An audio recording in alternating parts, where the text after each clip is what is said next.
Hola amigos!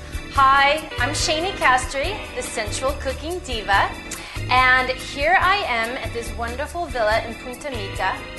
I have been touring all of these beautiful residents with Mita Residentials, and I cannot tell you how beautiful they are. And they were showing me pictures of weddings, and all I can say is that I must have love in the air because I want to cook something for my loved one, my honey. So today I'm going to take the cue from Mexico and take a few of their ingredients and incorporate them into a beautiful dish. First, we are beginning with some beautiful tuna. It's so beautiful and red, it could be eaten even as sushi. And just so you know, tuna in Spanish is atún. So basically you take the A and you put it in front of the T, like Pig Latin. Just take the tuna, cut it into nice, kind of like a nice rectangle. Making up words. I'm like George Bush. Okay, let me take another one. And so they're about equal. What we're gonna do is I've mixed together cumin and salt.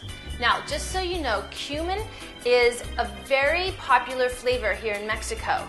If you can't really picture what it is, it's that spice that you taste when you eat chili. It's that one that you really don't know about. It's very smoky and it has a really warm, wonderful flavor. Now, it goes perfectly with tuna because it has so much like strength behind it. Now, spices in itself are very sensual. By the way, this is an Appetite for Seduction sensual cooking class, so you might learn a little something outside of the kitchen as well. And what I mean about that is the spices sort of, they start up your sensory because you see, you eat first with your eyes and then with your nose. So when you have beautiful smelling food in the kitchen, ooh, your mind starts to spin and you start to chase after those smells. I'm gonna start it off on high heat. Get some olive oil in the pan. Go ahead and put as much as you want. Now let me tell you a little bit about tuna. Tuna is a huge aphrodisiac. Actually, anything from the sea is an aphrodisiac. And the reason why is, you might have heard of somebody called Aphrodite or Venus, the Greek and Roman god. Now, here's how the story goes.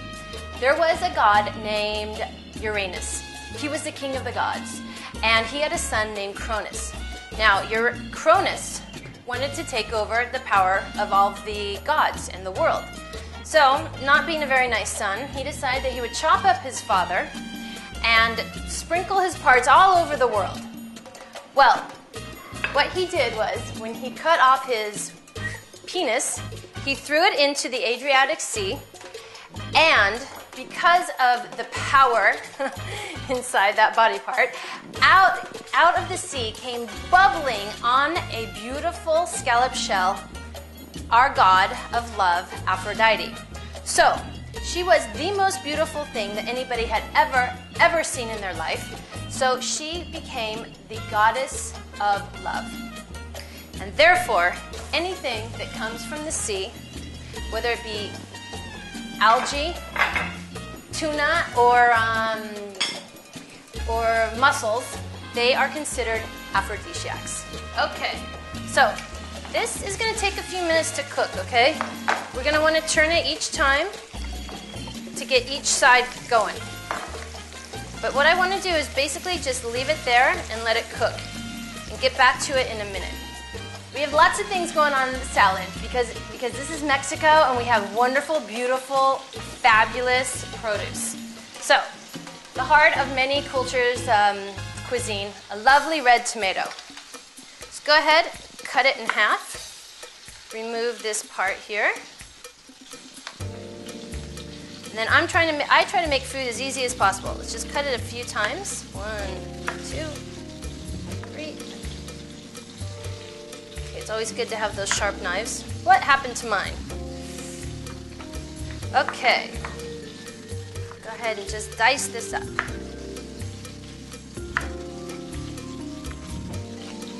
Wonderful. Now, I have a little bit all ready to go.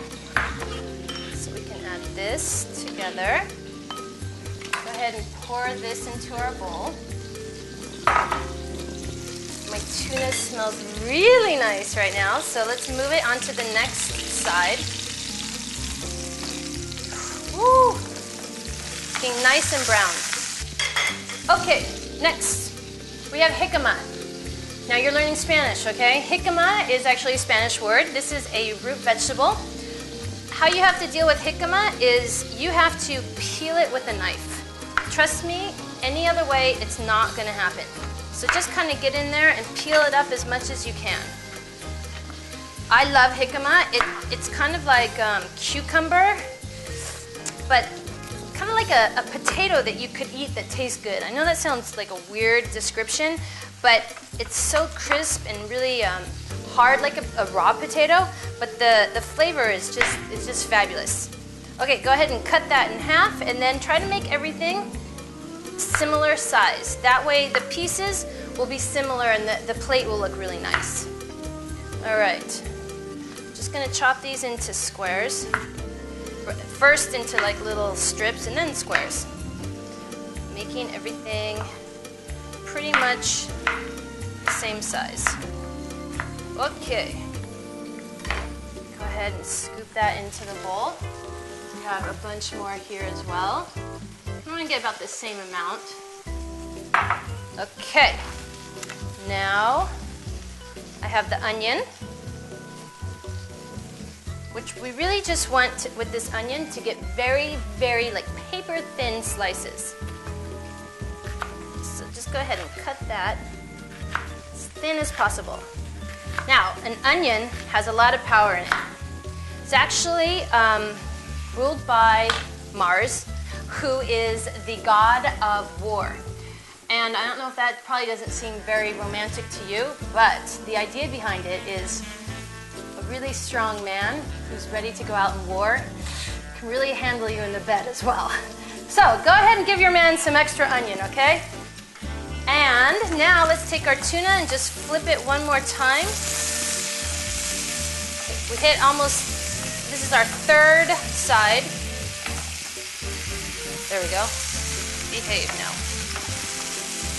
Okay, I took this cilantro, chopped it up really fine. We're gonna pour that on top of it as well. Woo! Okay, and finally, a little bit of avocado. Now, an avocado has a ton of aphrodisiac qualities. It is considered,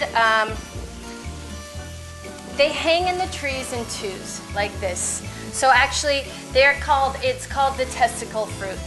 Now, that means that if you are looking for something to give a little extra kick in your love life or to your man, look no further than the avocado. So I am just slicing this like this with the back of the knife. If you do it the other way, you're gonna cut your hand.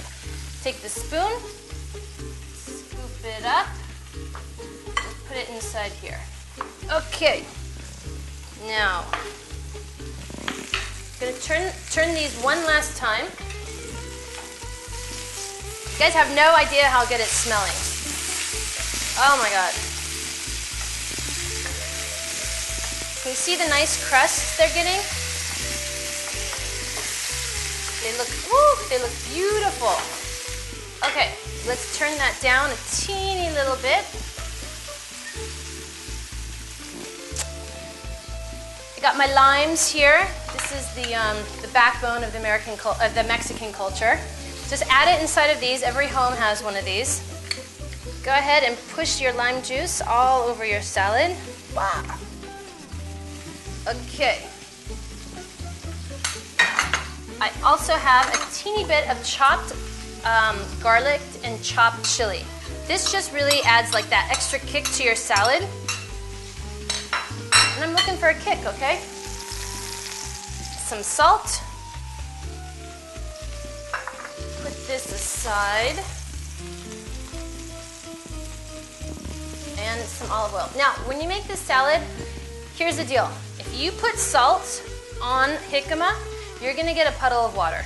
So, it pulls out, salt pulls out water. So what you want to do is you want to wait until the very minute you serve it to put the salt. If not, you're going to have this big, icky, yucky kind of watery salad dressing. And you don't want that. Okay, let's give this a toss. Ooh, nice. Now here in Punta Mita, we have this beautiful villa, and I invited my honey to come meet me over here to check out this amazing view that we have. I'm creating this salad, and you know, the salad, honestly, it's sexy to be thin and to be fit. So the salad is just right there. It's very healthy. It's full of Mexican flavor. I'm gonna go ahead and sneak a little taste. Mmm. Oh yeah. You get a little hint of garlic and chili, but it's very light, you know? If you like really hot things, you can add a little more chili. Now, I have this amazing plate. It was given to me by Ricardo at Pro EPTA. He's right in the marina, and he has the most wonderful and amazing dishes and plates for the house. If you guys don't know, Mexico, it's a really pleasure to be here because you have like different things that you're not familiar with, and then you have things that you are familiar with, and you start eating them in a different way, and that really makes your life very exciting. Because, you know, maybe before you would put balsamic vinegar because you're very familiar with Italian food. Here you're putting lime and chili. So for the tuna, what we want to do is we want to show the redness of the tuna on the inside. So take your medallion and just kind of cut it on an angle. Okay. That way we can place them with the red center facing up. Okay, for the final touch, I really like fresh lime zest. If you take a microblade and you just go a little bit here, it really makes the dish pop in your mouth. So, touch of this. Biggest tricks is to just drizzle a little olive oil over. That makes everything shine. And now you have a beautiful tuna and Mexican salad dish. I hope you enjoy, and for the recipe, please join us at www.vallarta101.com. If you want to get in touch with me, Shani Castry, I'm at appetiteforseduction.com. And if you come to Vallarta, please look us up. I'd be happy to give you a cooking lesson anytime you like. Thank you. Ciao.